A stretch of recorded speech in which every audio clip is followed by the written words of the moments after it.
Hello and welcome to Blackmans Bay Studio. Keith, another mini-sode with a sporty theme. Yes, well, we are the sporty people, aren't we? We are, yeah. We are the sporty people. This week we're talking all things table tennis. Now we give it a little bit of a theme. We've named it Who is Chester Barnes? That'll become clearer as we go along. But Mick, table tennis, we were crazy on it. Yeah, we were playing what, 6 nights a week sometimes, and weekends. Yeah, well, yeah, it was 7 days a week. 7 days Sunday a week. afternoons, wasn't it? Yeah. So talk us through, Mick. How did you start in the game? Well, Where did you get on the ladder? Well, the story about why play table tennis? Well, about 1963. Midfield Secondary School bought a table tennis table. Now you might think, so what? But I mean, in those days that was a pretty big thing, wasn't it, Keith? So I decided to go down and have a look. Never played table tennis before, and it was in the hall, and there was some blokes playing table tennis. So I waited for my turn. The bloke who won stayed on, and then the bloke who was playing, I can't remember who it was for the life of me. I can't remember. He said, "Have you ever played before?" I said, "No." He said, "Well, you won't be good enough to play. You won't be able to play." So I went, "Oh, all right." And the reason I said that was because earlier my classmates Dave Dedman and Mickey Shanahan told me that they were going down to St Paul's Cray Youth Club to start playing table tennis, because there was this bloke who was coaching people down there and they were going to go down there. So I thought, all right, I'll go down there. So I went down there, and if you've ever played a sport and been coached at it, you get very, very good very, very quickly. So after a fairly short while, I went back to the school. It sounds like a movie script, I know, but it's absolutely true, I swear. Went down to the school hall and waited and wangled around until the same bloke was playing tables, and then stepped in and he said, "Have you played a bit?" I said, "Yeah, I've played a bit now." So I played him, and I'll give him the ironing of his life. And the satisfaction level was unbelievable, I can tell you. Well, it was funny because we only, how many years we've known each other, Mick? Yeah. And basically the same thing happened to me, but it was at Noel Rise Youth Club. I went there and they had a table tennis table. I thought, I'll have a game of that. And unlike Mick, I know the bloke's name, and his name was Pat Lynch. Some of you, he was quite well known around the area, Pat. Used to hang around with a bloke named Gordon Bryant, and they used to play table tennis together up there. Anyway, I played him. Anyway, he completely hammered me. And then he played somebody else, and when he played me, he was left-handed. When he played this other bloke, he put the bat in his right hand, and I said, "What?" I said, "I thought you was left-handed." He said, he said, "I'll play left-handed." He said, "When I play wankers." So I thought. And then I started to go down the St Paul's Cray Youth Club, and started to get coached by Johnny Huggins, as Mick did, and Dave Dedman, and a lot of the other local kids started to play, and we did get pretty good pretty quickly, didn't we? The good thing is, but tell me what happened after that though. You went back to Noel Rise, didn't you? Oh well, this was a few years later when we got established. We had a team established. I went back to Noel Rise, good 2 or 3 years later, and we played him in a league. And as luck would have it, who did I draw in the singles? Pat Lynch. And I gave him the biggest ironing he's ever had, and I never ever let him forget that. I used to see him quite regularly, but I never ever let him forget that. But one of the things that I want to talk now, John Huggins. Actually, the reason we've named this after Chester Barnes, because John Huggins was actually Chester Barnes' coach, and for those people who don't know Chester Barnes, he was the big England #1 back in the 60s, and a very good player, Chester Barnes. I think he won the European title. I don't think he ever won a world title, but he was a very good player, Chester. And I met him once actually when Huggins took us up to the European Championships. But John Huggins taught Chester Barnes how to play table tennis. Now, when he started to teach us, we were technically perfect. We were like all out of the same mould. We all looked and played exactly the same, and that is, you probably got to elbow, keep your elbow forward, keep it there, when you're doing a backhand, elbow out, and you're like that. When you like that there, and when you're forehand, elbow up there, like that all the time. See, that's how we played. Now I've got a little clip here. I want you to have a look at this clip of Chester Barnes playing. Now you can see why he was taught by John Huggins. Have a look at this. Yeah. Now the men, Britain's Chester Barnes at the far end in his explosive match with the Czech Vladimir Miko.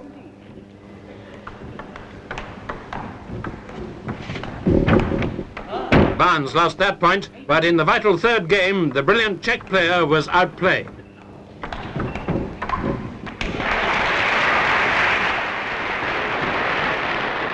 Here comes match point, Miko serving. And a win for Barnes. So you can see his elbows in there. Now, Mick's going to tell you about Dave Deadman. Well, Dave Deadman was the perfect John Huggins. He was like a clone, wasn't he? Yeah, yeah. He used to always had his elbow forward, or you know, he always technically Dave was perfect for John Huggins, wasn't he? But he used to walk around school. Yeah. Do you remember? He used to walk into class, and his elbow would be like that, and he's like that to get his, and he ain't even playing the game. Yeah, that's right. But I have to say, when I went down there and met John Huggins, and Dave Deadman was there, Mickey Shanahan, then Keith walks in. There was some other players, you know, John Heath. Johnny Heath, yeah. He lived in Beddington at the time, Yeah. and there was some girls went down there. So they were pretty good as well, and it was a really fun time, wasn't it? It was a good laugh. It was enjoyable. We did enjoy the game. It was good fun. It was a good way to spend an evening, and Saturdays and Sundays. It always kept us busy, didn't it? Now, not a lot of people know that Trevor Hall was actually Kent #1 junior. Yeah. Trevor. I mean, Trevor was a magnificent player. Yeah. And we never actually got to play with Trevor because he was always that much better than us. And he played with Paul Anderson and Phil Anderson. And, well, Phil wasn't, you know, he was... Well, Phil Anderson played with us, didn't he? Paul was the older brother of the two, wasn't he? Yeah. But, so Trevor was actually a fantastic player when he became a Kent #1. We also...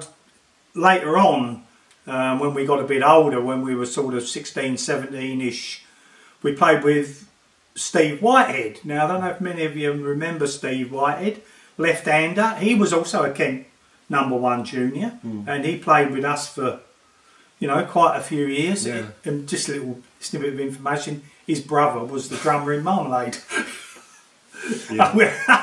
Lived up Leeson's Way. Yeah. And so we had some really good players. But just as a matter of interest, if everybody remembers the football picture that Mick put up a couple of weeks ago, there was a bloke there called John Eastman. Do you remember John Eastman? Yeah, yeah. Well, I was down at the club one day. We were knocking up in there having a game. And anyway, John Eastman walked in, and I hadn't seen him for a long while. And he said, "Can I have a game?" "Yeah, of course you can." He got in there straight away, elbow forward like that. I said, "You've been coached by John Huggins, haven't you?" So he said, "Oh yeah." And I'll tell you what, he went off a bloody good player. Was he? Yeah, Johnny was a fantastic So what player. happened to him then? I don't know. I think he just gave up the game, you know. That's a shame. But yeah, he was another good player, you know. But so all in all, Midfield Secondary School had a bit of an embarrassment of riches. Yeah. By the time 1966 came round, 65, 66, the school had Trevor Hall, Paul and Phil Anderson, Keith and myself, Dave Deadman, Mickey Shanahan. Me and Phil Anderson got to the pairs final of Kent schools, so Wakefield was very, very happy. The first time in his life that he sort of half liked me, I think. No, but I mean, there was a hierarchy, you know. There was a hierarchy. You had, like, say, players like Trevor was there, but he gave it up for a while. Trevor, I mean, after he was, you know, he gave it up for quite a few years and then came back a little bit. So you had people like your Paul Andersons, Trevor, and players like that. And Mick was always that little bit better than all the rest of us in the team. And one of the reasons, he was the only one who used to play in shorts. Did you remember? Yeah. You know, so Mick was a very good player, and he was always handy as I was a number one. And we held the Bromley League record for the most games unbeaten. We went from Division 7 to Division 2, and we lost one game, which was the last game of the season, over at Petts Wood, that church team. I don't know if you remember. Yeah. It was one game I never played. I can't remember where I was. Might have been, I don't know, I can't even remember where I was. But so we held the Bromley League record, and we were just, you know, and lived it. Not only were we were a good team, but we were mates. We were schoolmates. We sort of semi grew up together. I mean, I grew up with Mickey Shanahan from the infant school days, you know. Yeah. And we was all good mates, and it was a great camaraderie, wasn't it? It was good fun as well, apart from, because it can be hard work, a bit of a, you know, working, practicing, playing matches. It can be tough, but it was good fun, wasn't it? It was, and you know, I think we used to. I used to go, like when I started playing darts, I would dream of playing table tennis. I mean, I wasn't never going to be a you know, set the world alight, but I just used to love playing table tennis. And then after the club, remember when the huts burnt down? Yeah. So the Supporters Cray Youth Club, where we used to play table tennis at the back, they burnt down. So we were homeless as a side, and we ended up playing at the school. They let us play. Yeah. And that got a bit frosty because they always used to have a caretaker had to come and lock up, and he got the arse because the caretaker used to live in that house along Breakspears Drive. You remember house in there? And he really got the arse of having to come out. Such a long way to walk, isn't it, to turn the lights off, know, yeah. What, 200 yards? Yeah, so we ended up there. We played we had some issues where he never showed up one night, and we played in one of the church halls. But we ended up playing down the Sidcup Rec Club. Do you remember? Yeah. And in the side then, we had Kenny Osborne was playing, and Stevie Whitehead, of course, was playing. And you imagine us walking in the Sidcup Rec. Yeah. It was a bit we were a bit out of place there because it's very much a bowls stroke snooker club. Tennis. And they're tennis. very big in tennis. But and, yeah. we were sort of in our late teens, and everybody else seemed so old, didn't they? Yeah. And it was an old-fashioned club, and they were good enough to let us play, although we weren't members. They were very happy to have us in there, so you know, we're grateful for that. That went a bit sour again, because if you could imagine, you know, some of the player, you know, people we had, you know, you imagine Osborne walking in there, because the people there were quite well to do. They had a lot of money. The club was immaculate. It was very, very posh. There's Kenny in there, fucking hell, you know, giving it large. And then that sort of at the end of one season, they said we couldn't play again, and I don't think we ever played together again after that. It got a bit too much for me when I started work. I wound up playing with John Huggins' side. He was in the print at the time, and I was playing in the London Banks League for the company I worked for, and it became a bit too much. I weren't getting home to sometimes 10:30, 11 o'clock at night after a day's work, and it just got too much. Yeah. And in the end, I gave it up. So it's sad, but let's talk equipment, Mick. Yeah. You know, now, you know, when in the 50s, you know, these are the sorts of there's a picture here. These are the sorts of bats that used to be around in the 50s and 40s and 50s. People like Johnny Leach used to play with bats like this, and they were basically the standard. Then it sort of moved on in the early 60s to your sponge bats, and we got a picture there. And if you were fortunate enough and had the money, you could get one of these Stiga bats. I know you had one, Mick. You know, my pride and joy. I think all I had was just a bog standard butterfly one, you know. And so, and that's.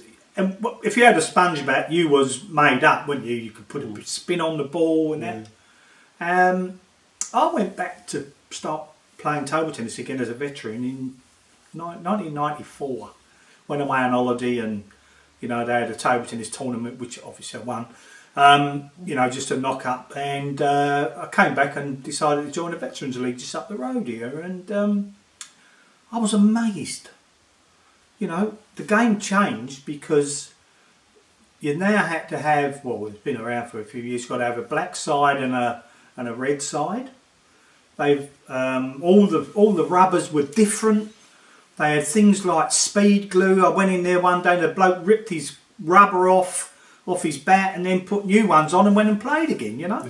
Lift it up. So yeah. You could rip this side right off and then put another one on.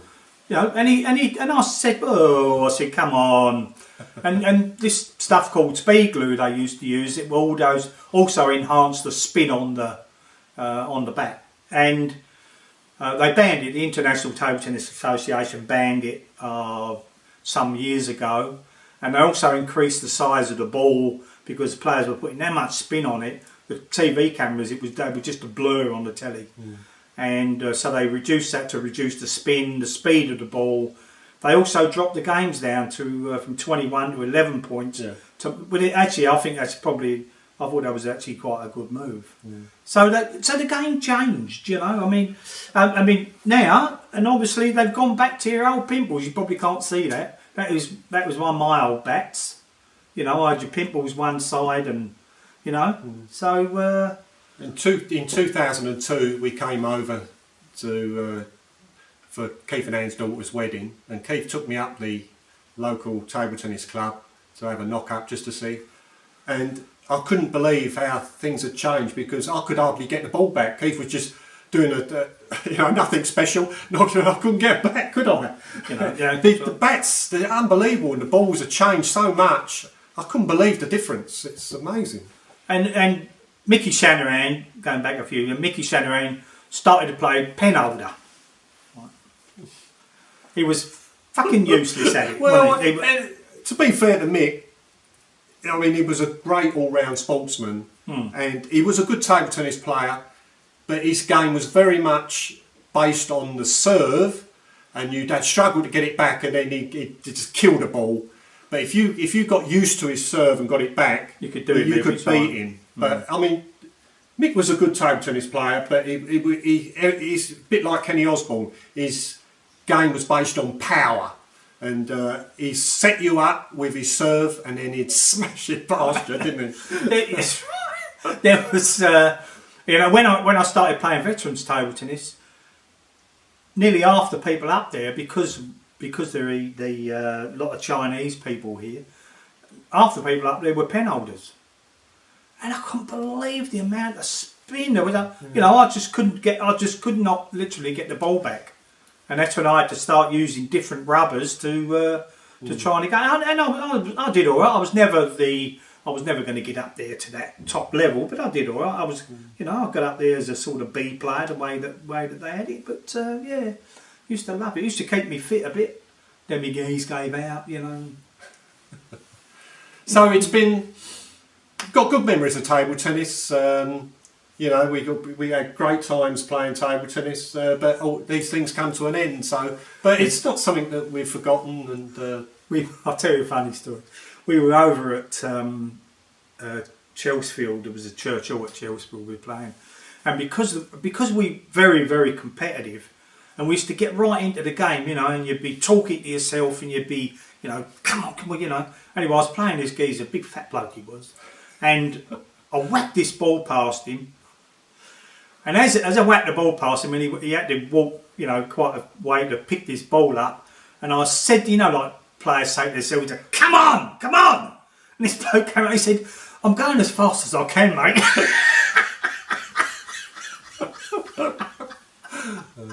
That was funny.